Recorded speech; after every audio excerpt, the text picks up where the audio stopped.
21대 국회 첫 번째 국정감사가 이틀 뒤 막을 올립니다. 국회가 출범도 하기 전부터 논쟁의 중심에 있던 국회 법제사법위원회는 이번 국감에서도 여야 공방의 최전선이 될 것으로 보이는데요. 법사위 여당 간사를 맡고 있는 민주당 백혜련 의원과 자세한 얘기 나눠보도록 하겠습니다. 안녕하세요. 안녕하세요. 법사위가 원구성 협상할 때도 가장 소위 말하는 핫했던 상임이고요. 네. 정치에 별로 관심 없는 분들도 다른 상임위 잘 몰라도 법사위는 많이 아실 것 같습니다. 가장 치열한 상임위가 이번 국감에서도 되지 않을까라는 생각들 들고 있는데 벌써부터 뭐 또 파행되고 뭐 중단되고 고성 오가고 이런 모습들 보는 거 아니냐 이런 생각들 하시는 분들 많을 것 같아요. 어떻습니까? 아직까지는 저는 우려에 불과하고요. 전혀 야당에서도 뭐 국감을 파행하겠다든지 협조하지 않겠다는 말은 없기 때문에 저는 뭐 잘 진행될 수 있을 것이라고 생각합니다. 네. 그리고 이제 국방위에서 지금 뭐 야당 쪽에서 증인을 안 받아줘서 파행을 하겠다 뭐 그런 말이 나오는가 봐요. 근데 사실은 야당을 위해서 제가 드리는 말씀인데 국감은 야당을 위한 장입니다. 그렇죠. 국감 안 하면 야당이 손해입니다. 예. 네. 다른 주제 좀 먼저 얘기해 보고요. 저희가 얘기들 좀 이어가려고 하는데 개천절 집회 얘기 먼저 해보겠습니다. 이게 저기 조금 앞서서도 얘기를 다뤘었는데 경찰이 버스로 광화문 광장을 이렇게 둘러싸고 있는 모습들 주요 신문들, 언론들 통해서 많이 보셨을 것 같습니다. 이게 사실 이명박 정부 당시에 저희가 또 많이 봤던 모습인데 이번 정부에서 이런 모습도 되풀이되는 거 보면서 여러 가지 생각 드셨던 분들 많으실 것 같아요. 이게 방역 때문에 좀 불가피한 측면도 있었지만 과연 민주주의를 어떤 자유, 표현의 자유를 이렇게 제약을 해도 되느냐라는 비판도 분명히 있거든요. 어떻게 보십니까?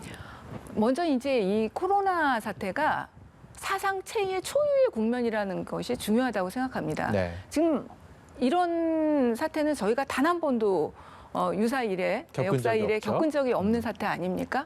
그렇기 때문에 그것에 대한 철저한 방역의 중요성은 뭐 말할 필요가 없다고 생각하고요. 네. 여태까지 우리나라가 이렇게 해왔기 때문에 전 세계사적으로 지금 K-방역이라는 말을 남기면서 잘 대처해오고 있습니다. 그걸 네. 먼저 말씀드리고 싶고요. 그다음에 우리는 8.15의 또 아픈 기억을 지금 되새길 수밖에 없다고 생각합니다. 그때 8.15 때 법원에서 집행정지 기각 결정을 또 기각을 그러니까 허용을 한 거죠. 네. 허용을 하면서 사실 우리가 다시 없는 진짜 코로나가 다 이제 잡혀가고 있다고 생각했던 시점에 그 폭발적인 그런 상황을 맞지 않았습니까? 그러니까 이번에도 그 부분을 저는 고려하지 않을 수 없었다고 생각해요. 그러니까 법원에서 이게 허가를 해줬다 하더라도 그것이 또 모이는 가정이나 그 허가된 수치를 넘어서 모일 수밖에 없는 그런 상황들이 연출될 수 있었던 위험성이 있었다고 보입니다. 그래서 지금 사실은 이미 또 그런 상황이 보였고요. 왜냐하면 사실 법원에서는 9대의 차량만을 허가했지 않습니까? 네. 근데 제가 뉴스에 보도에 보니까 벌써 그 9대가 아니라 몇십 대가 같이 차량 시위를 했다는 기사를 본 것 같습니다. 그러니까 그 9대조차도 또 지켜지지 않았다는 것이죠. 근데 만약에 이렇게 정부에서 가잉 대응이라고 할 만치 이 대응을 하지 않았으면 또 제2의 8.15 같은 그런 사태가 날 수도 있었다고 보입니다. 그래서 정부 입장에서는 어쩔 수 없는 조치였다고 보이고요.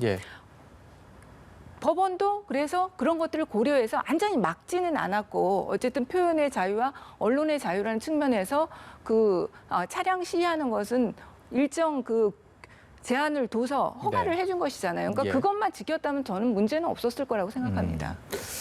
지난 9월 달은요, 이른바 추미애 장관으로 시작돼서 추미애 장관으로 끝난 정치권이 아니었나 이런 생각이 드는데요.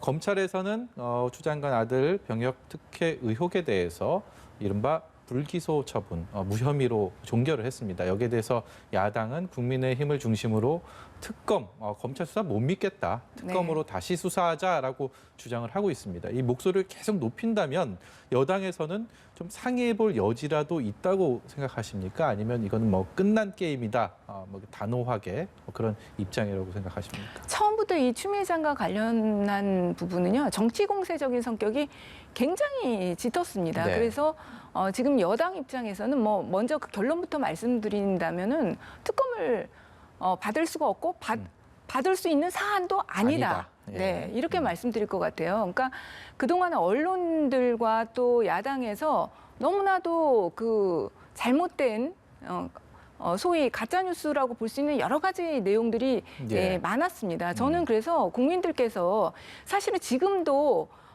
그 팩트에 기반한 사실보다도 왜곡된 팩트에 기반한 사실을 더 많이 알고 계세요. 예. 그래서 저는 그 몇 가지 꼭 말씀드리고 싶은데요. 이제 야당에서도 그러니까 이 법에 대해서는 거의 말씀을 안 하십니다.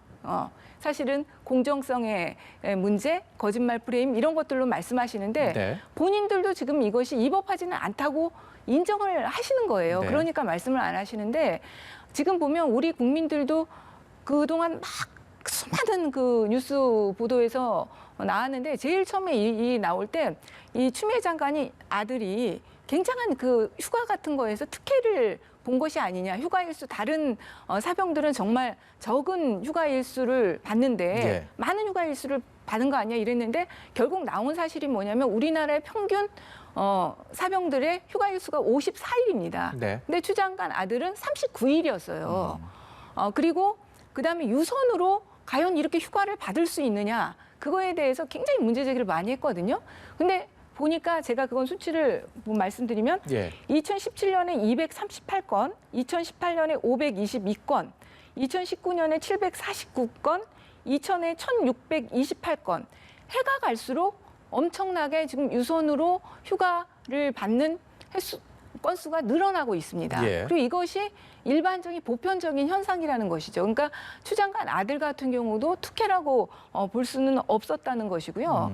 그리고 병가 기록이 없다는 것 때문에 또 뭔가 그 가정에 예부의 힘이 작동한 것 아니냐. 그거에 대한 또 문제 제기도 굉장히 많았거든요. 예. 근데 결국 국방부에서 전수조사를 해보니까 2016년에서 2019년 사이에 이 카투샤 부대에 병가 기록이 없는 비율이 43%였다는 거거든요. 물론 이 카투샤 부대에 어떤 특수성이 있었던 것으로 보입니다. 그러니까 이런 여러 가지 객관적인 팩트에 비추어 보면 추미애 장관 아들 건 같은 경우는 특혜가 있었다고 보기는 좀 어렵다고 보이고요. 예. 그렇다고 한다면 이제 정말 너무나 우리 정치권이 국민들에게 저는 피로감을 드렸다고 생각합니다. 정말 이제 국민들이 이 뉴스 보고 싶지 않으실 것 같아요. 대정부 질문 기간 내내에도 정말 국가의 중차대한 여러 가지 사안들을 논해야 할 때 오로지 추미애 그것으로 일관했지 않습니까? 예. 이제는 좀 놔드려야 되지 않을까 정말 그런 생각이 듭니다. 오늘 이낙연 대표가 공수처 설치를 이제 늦출 수 없는 시기가 다가왔다라는 얘기를 했습니다. 백혜련 의원 하면 이른바 민주당 내 여러 공수처 전도사들이 계시지만 대표적인 네. 또 인물이고 그리고 실제로 이번 공수처법 개정안을 또 발의하시기도 하시지 않았습니까? 근데 지금 국민의힘에서는 몇 가지 조건부로 좀 공수처 설치를 얘기했다가 이제는 뭐 자체적인 후보를 또 물색하고 있다 이렇게 얘기를 하면서 할 것 같은 협조를 할 것 같으면서도 하지 않는 것 같기도 하면서도 뭐 여러 가지 좀 혼란스러운 네. 것 같아요. 지금 국회 현장에서 보는 분위기는 좀 어떻습니까? 저도 진짜 이건 너무너무 답답합니다. 국회가 법을 만들어 놓고 국회 스스로 지금 지키지 않는 이 법 상태가 계속 지속되는 상황이기 때문에 너무나 답답하고 정말 국민들의 그 열망인 검찰 개혁의 핵이라고 할 수 있는 공수처를 빨리 출범을 시켜야 된다고 생각을 하는데요. 지금 뭐 국민의힘도 알아는 보는 것 같아요. 그러니까 두 가지 측면이 다 있는 것 같습니다. 알아는 보면서 그러면서도 또 시간 끌기를 하는 그런 이제 국면으로 보이는데요. 정말 이제 인내심에 이제 한계가 오고 있습니다. 저희 여당 입장에서는 그리고 검찰 개혁을 열망하는 국민들의 입장에서는 더 이상은 진짜 미루기가 어렵다고 생각이 되고요. 민주당 내 인내심의 한계의 어떤 데드라인, 마지노선이 정해진 게 있습니까? 지금 이제 김태년 원내대표께서는 연내 어쨌든 공수처 출범을 거셨고요. 저도 정기 국회 내에는 이 일은 마무리해야 된다고 생각합니다. 근데 어쨌든 추천위원 선정과 관련해서는 국감 기간 내에도 가시적인 조치가 없다면 이제 국감이 끝나고는 그다음부터 이제 법안들 논의가 시작됩니다. 예. 이미 이제 공수처법이 법안 소위에 와 있기 때문에 법안 소위에서 전격적인 공수처 개정 논의를 할 수밖에 없지 않나 그렇게 생각이 듭니다. 이번에 개정안을 보면요, 앞서서 통과됐던 공수처법이랑은 다르게 그 앞서서 통과한 법 같은 경우는 이른바 야당의 비토권을 주는 네. 2명의 야당 추천 의원들이 반대를 하면 공수처장을 임명할 수 없게 이렇게 해놨는데 이번에 그런 규정이 사실상 없습니다. 그렇기 때문에 야당의 어떤 권한, 비토권이 제한되는 거 아니냐 이런 얘기들을 하시는 분들도 많거든요. 여기에 대해서는 어떤 의견 갖고 계십니까? 일단 먼저 말씀드리면요. 김용민 의원안 같은 경우는 좀 그런 부분들이 있는데요. 네. 제가 낸 개정안이나 박범계 의원이 낸 개정안에는 야당의 비토권이 부정되는 것은 아닙니다. 예. 야당의 비토권은 기본적으로 인정이 되고요. 음. 야당이 자신의 권리를 행사하지 않아서 추천위원을 추천하지 않을 때, 경우. 네, 그럴 때 비토권이 이제 어떻게 보면 상실되는 것이거든요. 예. 그러니까는 야당이 정상적으로 그 권한을 행사하면 비토권이 보장되는 겁니다. 네. 근데 권리에 잠자는 자는 보장받지 못한다고요. 권리를 드렸는데 행사하지 않는다면 그건 법률 개정할 수밖에 없는 거 아니겠습니까? 예. 경찰청에서 공수처법 개정안 일부 수정해야 된다는 의견을 냈네요. 이게 일부에서는 좀 이 공정성을 과연 담보할 수 있느냐라는 의문을 제기하는 경우도 있는데 여기에 대해서는 어떤 견해 갖고 계시죠? 근데 이제 대법원도 그렇고요. 지금 경찰청도 그렇고 공수처에 대해서 마치 반대 의견을 낸 것처럼 그 말씀들을 하시고 그런 기사를 내는 곳들도 있는데요. 예. 그 전체적인 취지를 보면 아주 언론적인 지적이에요. 공수처라는 것이 예. 굉장히 이제 어쨌든 고위 공직자를 다루는 중대한 기구이고 네. 정치적 중립성과 또 하나의 그 경찰이라든지 검찰의 상급 기관은 아니고 어떤 견제 기구로서의 또 역할을 갖는 거기 때문에 예. 그런 부분들에서 신중해야 된다는 그런 정도의 뉘앙스인 거지. 네. 어떤 공수처에 대한 근본적인 문제 제기라든지 비판이라든지 그런 부분들은 아닙니다. 예. 이틀 뒤에 이제 국정감사가 시작되는데요. 뭐 2년 이전에 이제 20대 국회에서 국정감사를 여러 차례 하셨지만 21대 국회에서는 처음입니다. 이제 국감 스타란 말이 항상 있어요. 이게 언론이 만든 말이긴 하지만 국정감사가 1년 의정 활동을 사실상 마무리하고 또 가을 거지하는 뭐 이런 또 성적표기 때문에 그만큼 조명을 많이 받는다라는 의미가 아닐까 싶은데 백혜련 의원께서 준비하고 계시는 이른바 국감 한방 있다면 여기서 힌트 좀 더 듣고 싶습니다. 저희 법사위는 항상 매년 같아서 제가 뭐라고 말씀 못 드리는데 정말로 지금 그 말씀하신 그런 국감이 됐으면 좋겠어요. 진짜 한 해를 정리하는 진짜 정책 국감, 민생 국감이 됐으면 하는 게 저의 바람입니다. 그런데 지금 벌써 언론 보도에 계속 나오는데 우리 법사위는 추미애 국감, 윤석열 국감 이렇게 말씀하시거든요. 예. 저는 이런 국감이 되지 않기를 바랍니다.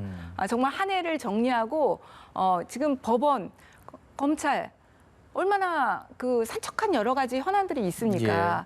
정말로 법원과 검찰을 개혁하는 과제에 집중하고 국민들에게 좀 더 정말 공정한 사법 정의를 선사할 수 있는 그런 국감이 되기를 바랍니다. 예, 저도 법사위 국감 몇 년 동안 취재를 했었는데 늘 똑같이 시작해서 똑같은 결론을 맺는 부분들을 봐서 이번만큼 좀 달랐으면 좋겠습니다. 네, 그냥 언론한테도 좀 부탁드리고 싶어요. 그렇게 이제 싸우는 국감 그런 분들에게 조명을 맞추기보다는 정책 국감이 될 수 있도록 많이 도와주십시오. 네, 오늘 말씀 여기까지 듣도록 하겠습니다. 지금까지 민주당 법사위 간사를 맡고 있는 백혜련 의원이었습니다. 고맙습니다. 네, 감사합니다.